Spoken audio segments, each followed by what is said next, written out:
যখন পানিতে আর্তনাদ করছিল ঠিক তখনই সেখানে পরিকন্যা আসে। এ মা, ছোট্ট ইঁদুর, তুমি পানিতে পড়লে কি করে? একটা দুষ্ট বিড়াল আমাকে খাওয়ার জন্য তাড়া করেছিল। আমি বিড়ালের হাত থেকে বাঁচার জন্য ছুটছিলাম, আর ছুটতে ছুটতে এই নদীতে এসে পড়ি। আমাকে বাঁচাও, আমাকে বাঁচাও। তুমি চিন্তা করো না, আমি এক্ষুনি তোমাকে উপরে নিয়ে আসছি। যাক বাবা, বাঁচলাম। পরিকন্যা, তুমি অনেক ভালো। আজ তুমি আমাকে সাহায্য না করলে আমি পানিতে ডুবে মরে যেতাম। ধন্যবাদ পরিকন্যা, অনেক ধন্যবাদ তোমাকে। হয়েছে ছোট ইঁদুর, আর প্রশংসা করতে হবে না। আজকের পর থেকে সাবধান থাকবে, কেমন? এবার আমি আসি, আমার মা আমার জন্য অপেক্ষা করছে। ঠিক আছে পরিকন্যা, এসো, তবে আমাদের আবারও দেখা হতে পারে। এই বলে দুজনে দুদিকে চলে যায়।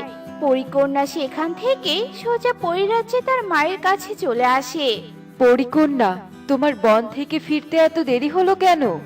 আসলে মা, একটা ছোট্ট ইঁদুর বিপদে পড়েছিল, আমি তাকে সাহায্য করতে গিয়ে দেরি হয়েছে। ঠিক আছে, ভেতরে চলো। আমি তোমার জন্য পাখিদের মতো লাউ দিয়ে ইলিশ মাছ রান্না করেছি। তাই? ওই রান্নাটা আমার অনেক পছন্দের। চলো মা, চলো চলো। দাদারা দিদিরা, আজকে বনের কোন দিকে খাবার খুঁজতে যাবে? কাল তো বনের উত্তরে গিয়েছিলাম, গত পরশু দক্ষিণে, এখন তো পূর্ব আর পশ্চিমে বাকি আছে। এবার তোরাই বল কোন দিকে যাবি। চলো সবাই, আজকে পশ্চিমের দিকে যাই। আচ্ছা বেশ, চলো তবে দেরি না করে রওনা দেই। ওরা সবাই খাবার খোঁজার উদ্দেশ্যে বনের পশ্চিমের দিকে উঠতে থাকে। কিছুক্ষণের মধ্যেই ওরা ওদের গন্তব্যে পৌঁছে যায় আর খাবার খুঁজতে থাকে। হে, কোন দিকে আসলাম রে বাবা, এখন পর্যন্ত একটা খাবারও পেলাম না। ঠিকই বলেছিস টুনি। এভাবে কথা বলার মাঝেই টুনির চোখ যায় কিছুটা দূরে পড়ে থাকা টাটকা মিষ্টি ফল আর শস্য দানার দিকে। পেয়েছি। কি পেয়েছিস রে টুনি? খাবার পেয়েছি দাদা, খাবার। খাবার পেয়েছিস? কই, কোথায় খাবার? ওই দেখো, সামনে শস্য দানা আর ফল। আরে তাই তো, চলো চলো, আগে খেয়ে পেট ভরাবো, তারপর যা থাকবে তা বাড়িতে নিয়ে যাব।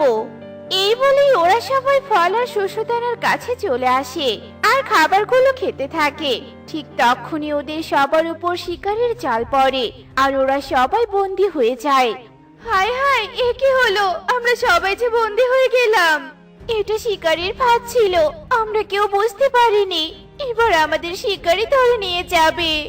এভাবে বলো না, বড্ড ভয় হচ্ছে। কেউ কি আছো? আমাদেরকে বাঁচাও, আমাদেরকেও সাহায্য করো। আমরা যে বড্ড বিপদে পড়েছি, কেউ বাঁচাও আমাদের। কেউ কি নেই আমাদের সাহায্যের হাত বাড়িয়ে দেওয়ার মতো? হে বিধাতা, আমাদের রক্ষা করো, রক্ষা করো। ওদের এমন সাহায্যের আকুতি মিনতি শুনে পরিকন্যা সেখানে চলে আসে। পাখিরা, তোমরা শান্ত হও, আমি তোমাদের সাহায্য করতে এসেছি। এই বলে পরিকন্যা জাদু করে ওদের শিকারের জাল থেকে মুক্ত করে। কে তুমি বন্ধু? আমি পরিকন্যা। পরিকন্যা, তোমাকে যে কি বলে ধন্যবাদ দিব।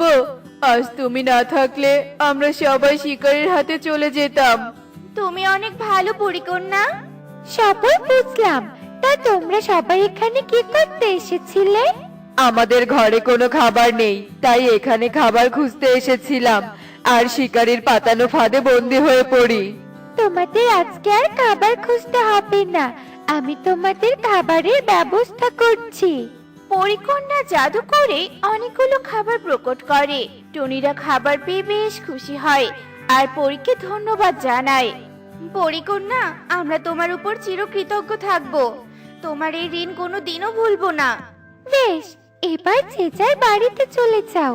এখানে শিকারী যে কোনো সময় চলে আসতে পারে, আর বিপদও হতে পারে। টুনিরা পরিকন্যার কাছে বিদায় নিয়ে চলে যায়। এদিকে পরিও চলে যায়। এভাবে আরো বেশ কিছুদিন কেটে যায়।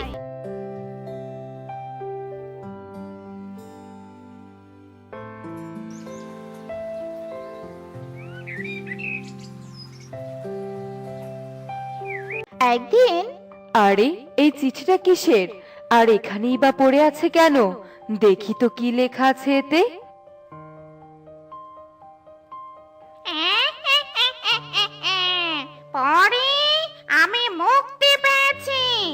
এবার এবার তুই তোর মেয়েকে আমার হাত থেকে বাঁচাতে পারবি না।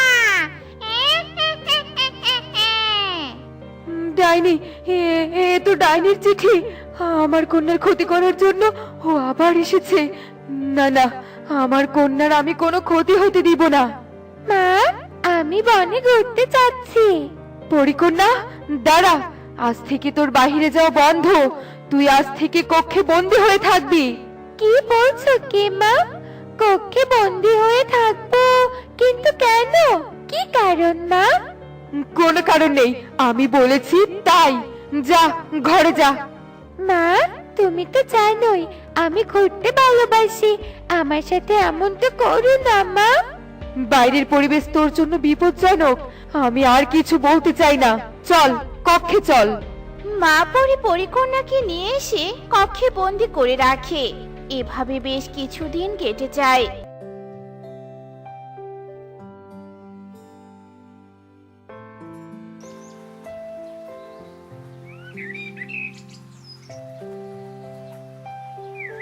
আমি যে আর বন্দি হয়ে থাকতে পারছি না। সে কতদিন হলো বাহিরের পরিবেশ উপভোগ করি না। আমার যে কিছুই ভালো লাগছে না।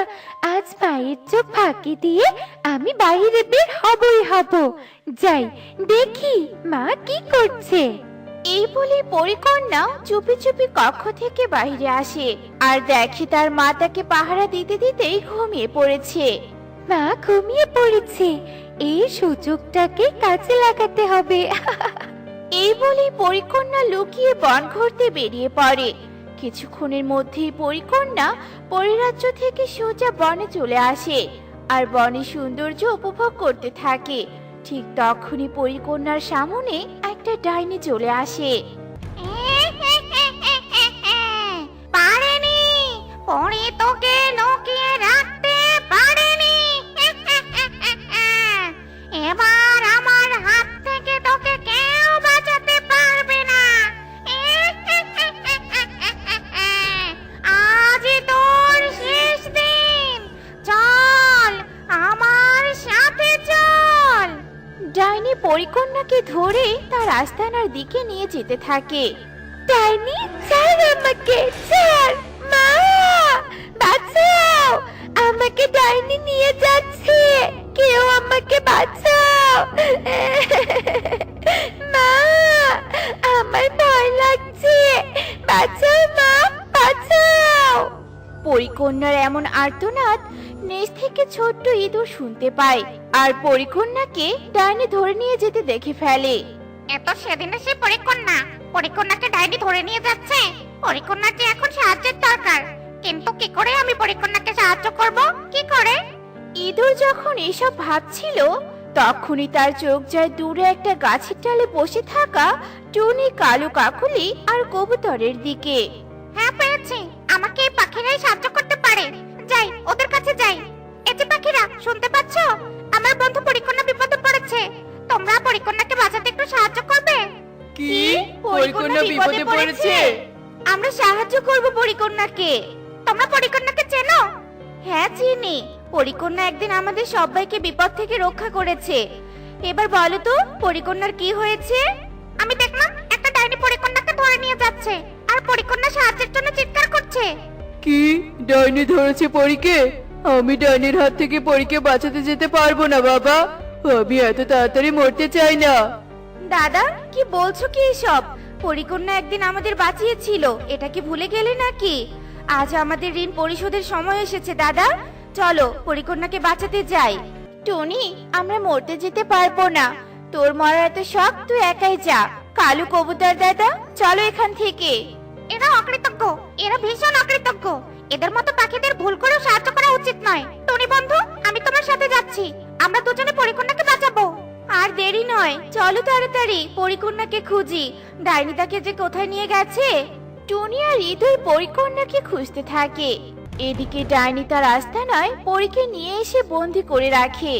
তোর মায়ের জন্য আমি আমার জীবনের অর্ধেক সময় বন্দি কাটিয়েছি। তোর মা আমার জীবনটা বিষিয়ে দিয়েছে। আজ তোকে মেরে আমি সব কিছুর প্রতিশোধ নিব, প্রতিশোধ। ইঁদুর বন্ধু, পরিকন্যাকে তো খুঁজে পেলাম, এবার পরিকন্যাকে মুক্ত করব কি করে? এই শুনে ইঁদুর এদিক ওদিক তাকিয়ে একটা পাথর তুলে টুনির দিকে বাড়িয়ে দেয়। এই পাথরটা ডাইনির মাথা বরাবর ছুঁড়ে মারো, তবে কাজ হয়ে যাবে। টুনি ইঁদুরের কথা মতো পাথরটা নিয়ে ডাইনির দিকে ছুঁড়ে মারে।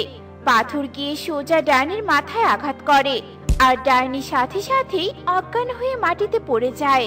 কাজ হয়েছে, চলো পরিকন্যাকে নিয়ে এক্ষুনি এখান থেকে কেটে পড়ি। টুনি পরিকন্যাকে মুক্ত করে আর সেখান থেকে পালিয়ে অনেক দূরে চলে আসে। তোমাদের দুজনকে অনেক ধন্যবাদ। তবে বনের আর পাখিরা কোথায়? তোমরা দুজনই বা কেন এত ঝুঁকি নিয়ে আমাকে বাঁচাতে এসেছিলে?